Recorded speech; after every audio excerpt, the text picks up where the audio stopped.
رمضان رمضان رمضان يا حبيب رمضان رمضان ليتك دوما قريب.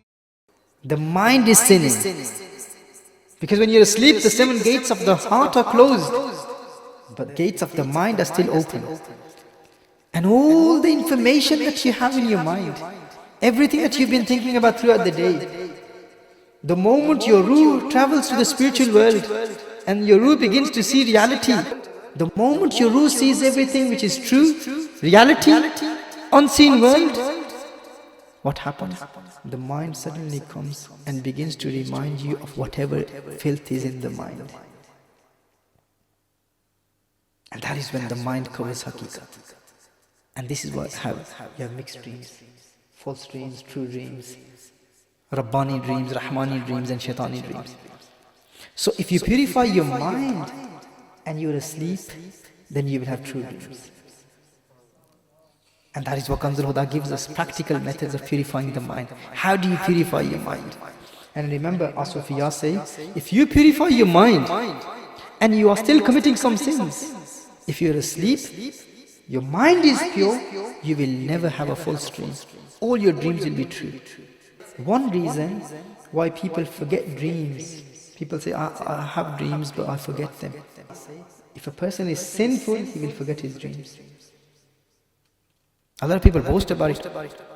مجھے تو کوئی خواب یاد ہی نہیں رہتی. That's not a good thing, that's a bad thing. If you can't remember your dreams, some Sufiya have said that a sinful person cannot retrieve what he saw in his dreams. Once these 7 gates of the heart are closed, then you have access to the spiritual world. When you're asleep, the 7 gates of the heart are closed. But the mind, that's still open. And the mind has impact upon the heart, and the mind makes you think about wrong things, and this is why you have false dreams. But the Prophet ﷺ said that sleep is the sister of death. Sleep is the sister of death. Why? Because when you're asleep, you're half dead because your ruh has gone out of your body.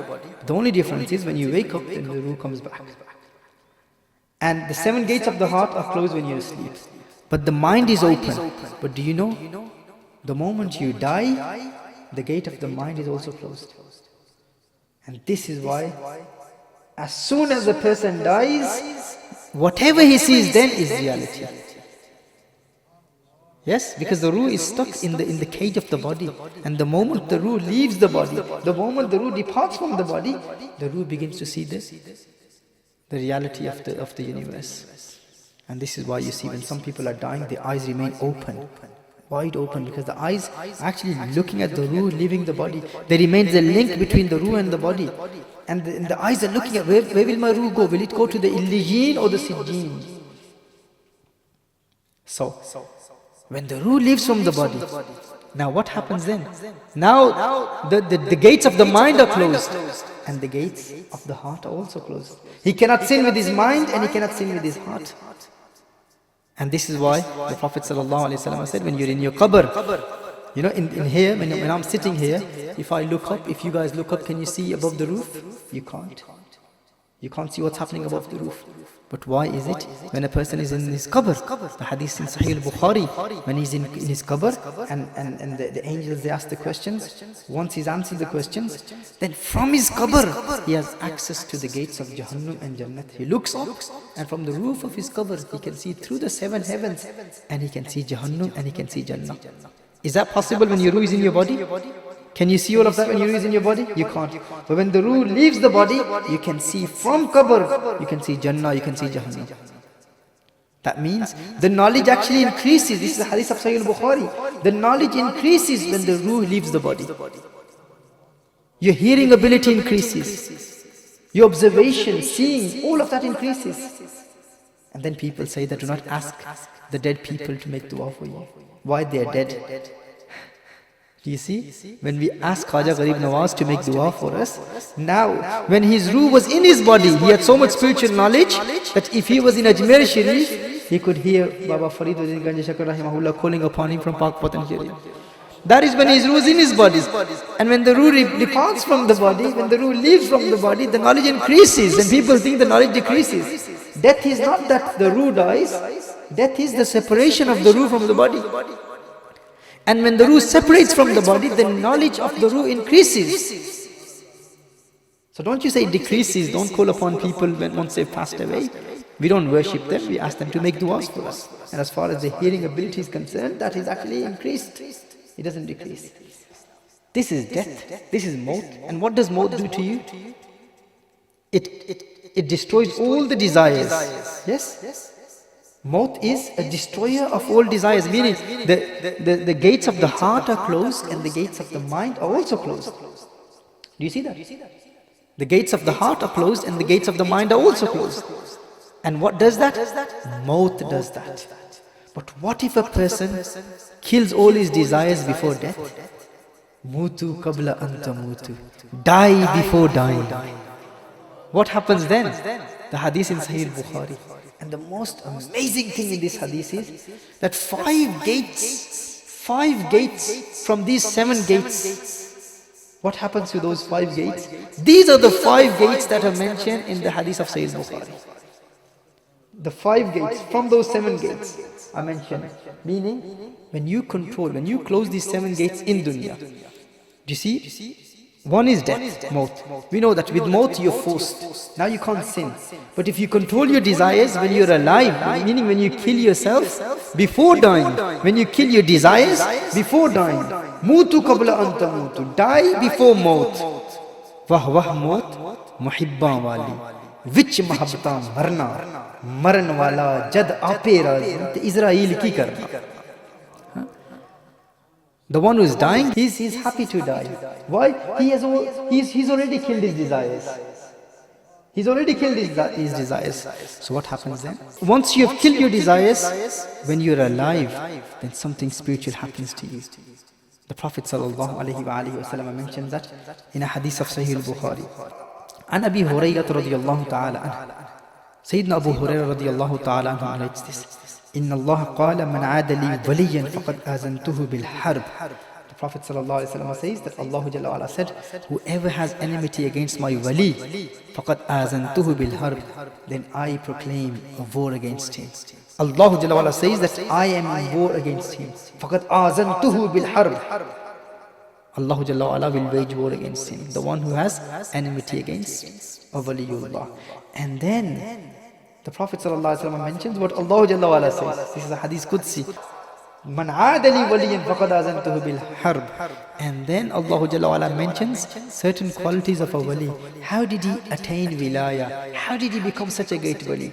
Allah Jalla wa'ala says in this hadith Qudsi, mentioned by the Prophet sallallahu alayhi wa sallam, وَمَا تَقَرَّبَ إِلَيَّ عَبْدِ بِشَيْءٍ أَحَبَّ إِلَيَّ مِمَّا افْتَرَضْتُ عليه وما يزال عبدي يتقرب إلي بالنوافل حتى وإذا أحببته كنت سمعه الذي يسمع به وبصره الذي يبصر به ويده التي يبتش بها ورجله التي يمشي بها وإن سألني لأؤتينه ولئن استعاذني لأعيذنه. رواه البخاري. Imam Bukhari narrates this. The Prophet ﷺ says that Allah Jalla wa'ala said, there comes a time in a person's life when he continuously does ibadah, when he keeps reading nawafil, nafli ibadah, meaning he fulfills his faraid, he fulfills his sunan, and then he does ibadah, faraid, nawafil, sunan, and after faraid, nawafil and sunan, meaning if you're doing faraid, you have to close your 7 gates of your heart. You've closed the 7 gates of the heart, you've closed the gates of your mind, you've purified your mind, you've purified your heart, and then you continue with ibadah. Now this is the makkanna, this is the cream that is being prepared. The 7 gates are closed now. Now the nur is increasing in the heart, he's constantly sending nur. All this nur is entering in his heart. And then the Prophet ﷺ says that Allah Jalla wa'ala said, there comes a time, hatta uhibbahu, Allah says, I begin to love him. He becomes my beloved.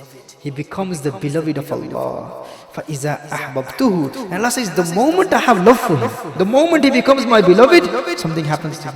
What happens to him? كُنْتُ سَمْعَهُ الَّذِي يَسْمَعُ بِهِ. I become his ears with which he hears. Have you forgotten ears is one of the gates? It's one of the 7 gates. And 5 from those 7 gates are mentioned, that these 7 gates, 5 from them change into something else. What happens to them? Allah says, I become his ears. His listening ability, hearing ability. Where does that come from? Allah says, I become his ears. Now if Khwaja Gharib Nawaz, rahimahullah, if he is in Ajmer Sharif and someone calls him from Pak Patan Sharif, don't you say a human cannot listen, cannot hear the calls of people from such a distant place? No, Allah says, I become his ears with which he can hear. I become. Why? How does that happen? Khwaja Gharib Nawaz has closed these 7 gates of his heart. 7 gates. One of those 7 gates is the ears. And then what happens to the ears? Allah says, I become his ears. This is a hadith in Sahih al-Bukhari. It's a hadith Qudsi in Sahih Bukhari. And who narrates it? Sayyidina Abu Hurairah radiyallahu ta'ala. And then Allah says, وَبَصَرَهُ الَّذِي يُبْصِرُ بِهِ. Subhanallah, I become his eyes. I become his eyes. Eyes. When you stop looking at haram, then that's what happens to your eyes. Allah says, I become his eyes. Huh? With which he sees. And then, وَيَدَهُ الَّتِي يَبْتِشُ بِهَا. Allah says, I become his hands. I become his... Remember hands, that's also one of the gates. To that extent that Allah Jalla wa Ala says, وَرِجْلَهُ الَّتِي يَمْشِي بِهَا. I become his feet. I become his feet with which he walks. Subhanallah, Subhanallah. From the 7, 5 gates are mentioned in this hadith of the Prophet ﷺ. And there are 2 different narrations. If you combine the 2 narrations, 5 gates are mentioned. Subhanallah. That is the benefit of this tazkiyah. And the beginning of this tazkiyah is closing these 7 gates. That's when it all starts. And that is when you begin to have access in the spiritual world. How do we do it? What's the method of this? Sayyidina Wahb bin Munabbih radiyallahu ta'ala anhu, he says, if a person does something for 40 days consecutively, that becomes his fitrah. It becomes second nature to him. It becomes part of his ada. That becomes his nature. If you do something consecutively for 40 days.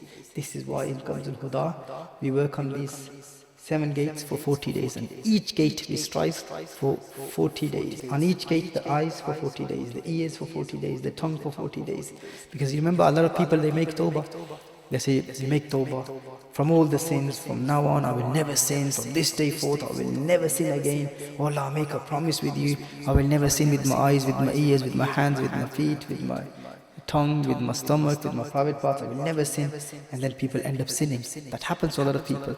And then they make tawbah, then they break tawbah, then they make tawbah, then they break tawbah. It's constantly happening. And then there comes a time in their life and they give up. Why? Because they do not know the practical method of tawbah. The practical method of tawbah is what we need to work on. We all need to strive on the practical method of tawbah. How to maintain our tawbah. And this is the method taught by the spiritual masters, the great awliya Allah. What is that? Work on each gate. Rather than closing all gates together, work on each gate, 1 gate at a time. First you work on your eyes for 40 days, then your tongue, then your ears, each gate for 40 days. How do you do that? There are certain practices, inshallah, I will mention them. First, I'll just generally mention the method of that. So for 40 days, say that you begin with your eyes. You say, I will not sin with my eyes for 40 days. So you write down the date that you started. Say you started on the 1st of March. Yes, 1st of March you started, and you know that once the 40 days are complete, you've completed the 40 days, then you will move on to the next gate. So you know the date that you started. Say after 30 days, your eyes end up looking at haram. You commit a sin with your eyes. Then that tazkiyah of the eyes is invalidated. Then you have to start all over again. So if you look at someone, if you watch a movie and you see something haram, then the eyes tazkiyah is invalidated. Because it has to be consecutive 40 days. Consecutive 40 days. You see? Consecutively for 40 days, you have to work on your eyes. So, say after 39 days, you end up looking at haram, you will have to start all over again. And this is something I want everyone to at least start this in the month of Ramadan. At least start this in the month of Ramadan. Because this is the time when Satan cannot attack you. It's just your nafs is in control because of hunger and thirst. Yes, as long as provided that you act upon all the lectures that we have given before. Do not eat too much, do not sleep too much. Rather than, instead of eating like a lot in suhoor time and iftar time, then it defeats the purpose, because the maqsad, the goal of this is to control your nafs. So Satan is locked up, the nafs is in control, you don't have bad company, it's very easy for you, it won't be difficult for you. So you control your eyes for 40 days. You make a start in the month of Ramadan, inshallah. So after 39 days, if it's invalidated, then you start all over again. Once you've completed the 40 days, then you add the ears. So you make intention. And remember, whilst you're working on your eyes, you will not sin with your ears, with your tongue, with your hands. Yes? You will not misuse your hands, your tongue, your ears. You will make sure you make tawbah from all of these. But if you end up breaking it, if you end up committing a sin with your ears, with your tongue, then you just make tawbah. But if you break the tazkiyah of the eyes, the one that you're working on, then there are 6 additional things that you have to do, which I will mention after this. So once the eyes tazkiyah is completed, you've completed the eyes tazkiyah for 40 days, then you add the ears with the eyes, and you work on both simultaneously. And then you add the hands with the eyes and the ears. Then you add the stomach with the hands, eyes and the ears, yeah? So then, like that, you work on all 7 gates. Once all 7 gates are completed, then certain additional awrad will be given to you, and then you start working on the purification of your mind. This is something which is possible, and it is easily achieved because you're only working on 1 gate at a time. 1 gate at a time. So the eyes, the ears, like that. So 40 days, rather than saying that I will do everything together. Not that you intend to sin with your tongue whilst working on the eyes. No, you don't have the intention. You will make sure that you don't sin. But if it happens, then you will just make tawbah with the 4 conditions of tawbah. Now what are the 4 conditions of tawbah? It's important that we learn the 4 conditions of tawbah. Remember, it has been made so easy for us. If you end up sinning, then remember the word pran. P-R-A-N. P-R-A-N. So repeat it.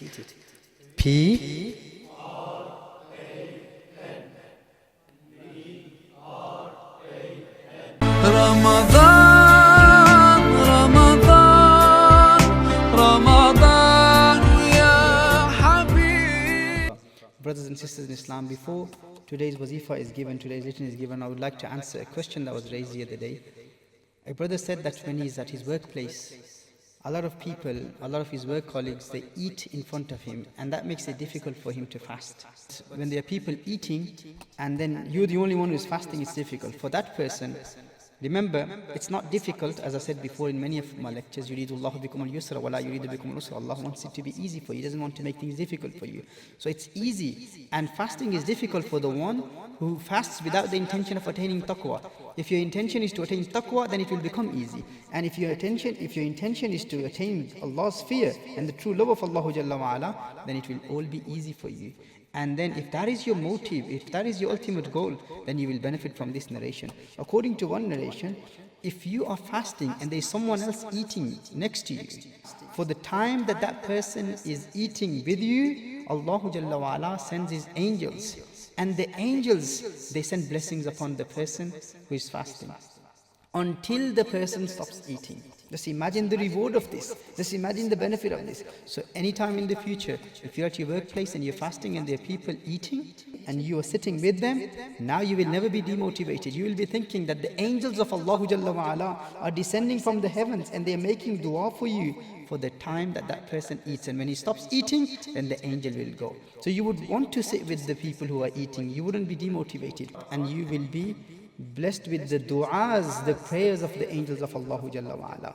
Today's wird and wazifa, take note, and this is to protect yourself from evil eye. So if you feel that someone's evil eye may affect you, and if you feel the danger of someone's evil eye affecting you, then you recite Surah Fatiha once. So immediately after that, if you fear that someone has seen you, someone has looked at you, and the evil eye may affect you, then you recite Surah Fatiha once, and Surah Falaq once, and Surah An-Nas once, and then you recite Ayatul Kursi, and you recite Durood upon the Prophet sallallahu alaihi wasallam before and after it. So you send blessings upon the Prophet sallallahu alaihi wasallam, then you recite Surah Fatiha once, Surah Al-Falaq, Qul a'udhu bi rabbil falaq min sharri ma khalaq, and then you recite Qul a'udhu bi rabbin nas malikin nas once, and then you recite Ayatul Kursi once, and then you send blessings upon the Prophet sallallahu alaihi wasallam. With the blessings of this, Allah Jalla wa Ala will protect you from evil eye.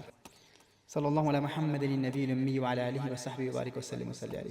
محترم احباب، آج کا وظیفہ دینے سے قبل جس طرح میں نے ابھی انگلش میں بتایا ہے، وضاحت کی ہے، تو اردو میں بھی یہ بات سمجھا دیتا ہوں. ایک بھائی نے سوال کیا ہے کہ اسلامک کنٹریز میں، اسلامک ممالک میں، وہاں پر روزہ رکھنا تو آسان ہوتا ہے کہ آپ کے ساتھ جتنے بھی احباب ہیں، وہ کالیگز ہیں، وہ سب روزے کی حالت میں ہوتے ہیں، وہ بھی روزہ رکھتے ہیں. لیکن یہاں پر ان ممالک میں مشکل ہوتی ہے، دشواری ہوتی ہے کہ اگر آپ روزے سے ہوں اور آپ کے ساتھ وہ کالیگز ایسے ہوں جو روزہ نہیں رکھتے، تو وہ آپ کے سامنے کھا رہے ہوتے ہیں، کھانا کھا رہے ہوتے ہیں، پانی پی رہے ہوتے ہیں، تو آپ کے لیے مشکل ہو جاتا ہے.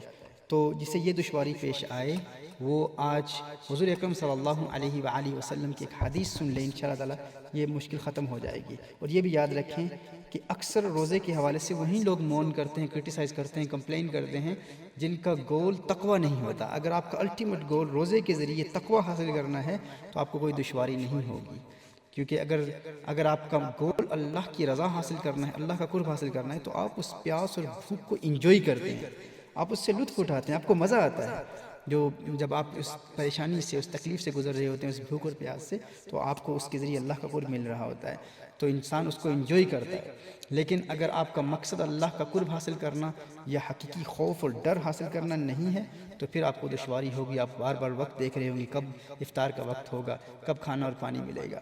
تو محترم احبہ، اگر آپ کے ساتھ کوئی ایسے لوگ ہیں جو کھانا کھا رہے ہیں اور روزہ نہیں رکھتے، تو یہ یاد رکھیں کہ جب تک انسان کسی ایسے شخص کے پاس بیٹھا ہوتا ہے جس نے روزہ نہیں رکھا، اللہ جل وعلا کا فرشتہ اس بندے کے لیے اس وقت تک دعائیں کرتا رہتا ہے جب تک اس کے ساتھ ایک دوسرا شخص بیٹھا ہے جو کھانا کھا رہا ہے. اور جب وہ کھانا کھانا ختم کرتا ہے تو اس کے بعد وہ فرشتہ جو اس کے لیے دعائیں کرتا ہے وہ چلا جاتا ہے. یعنی آپ غور کریں کہ جس وقت تک آپ ایک شخص کے ساتھ بیٹھے رہیں گے جو کھانا کھا رہا ہے، اس وقت تک اللہ کے فرشتے، ملائکہ، فرشتہ آپ کے لیے دعائیں کر رہا ہے. آپ کو اور کیا چاہیے؟ آپ کو یہ حدیث سننے کے بعد اب یہ جذبہ بیدار ہوگا. ایسے لوگ جنہوں نے روزہ نہیں رکھا ہوا، ان کے ساتھ بیٹھ کر ان سے باتیں کریں، ان کو کھانا کھاتے ہوئے آپ دیکھیں گے، لیکن آپ کے دل میں یہ بھی رہے گا کہ اللہ کے ملائکہ، فرشتے، انجلک کریشنز آف اللہ جل وعلا، وہ آپ کے لیے دعائیں کر رہے ہیں. اور ہمیں کیا چاہیے محترم احبہ؟ تو انشاءاللہ تعالیٰ اس کو ذہن نشین کر لیں، اس کی برکت سے آپ کو بہت فائدہ ملے گا. آج کا وظیفہ لکھ لیں کہ بری نظر سے بچنے کے لیے، نظر بد سے پروٹیکشن حاصل کرنے کے لیے یہ وظیفہ ہے.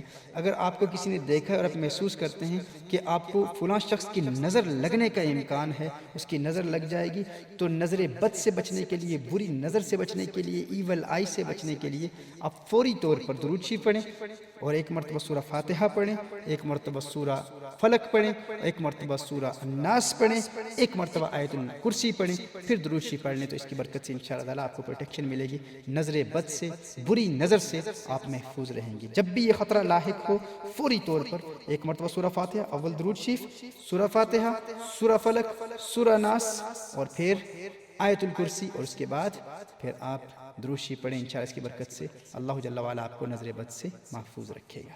وآخر دعوانا ان الحمدللہ رب العالمین.